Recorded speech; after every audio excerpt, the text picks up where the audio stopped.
Hi there, my name's Caleb Bonilla. You can find me slinging all the good stuff over here at Coin-Op North Park, located at 30th and University. Today I'm going to be making you a riff of the classic Balboa cocktail. A couple things that inspired me to make this riff is San Diego's very close ties with Mexico. Obviously California at one point was part of Mexico, so included in this cocktail I wanted to add a little bit of agave. In this case, a little bit of Blanco tequila. Another thing that inspired me to make this cocktail was Kate Sessions, the lovely lady that basically built Balboa Park. She started planting all kinds of trees and different plants and basically built the botanical garden that we know it as today.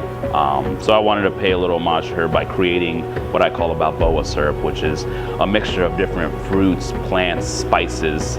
Primarily in this one I use carrot and fried plantains as the base, and then there's a couple of other ingredients that go in there. She is considered the mother of Balboa, so none of this would have been possible without her. So with my citrus base, I'm using a little bit of fresh squeezed lemon juice that we squeeze fresh daily here at Coin-Op. Next, I wanted to add a little bit of the Balboa syrup I was talking about earlier. It also includes a little bit of salt, pepper, cinnamon, a little bit of nutmeg, and then a pinch of salt thrown in there as well. Next is going to be a little bit of Blanco tequila,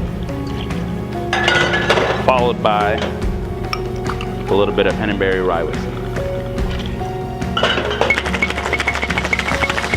Give that a brisk shake.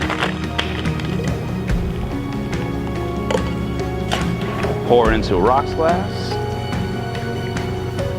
and then garnish with a couple of lovely sprigs of mint,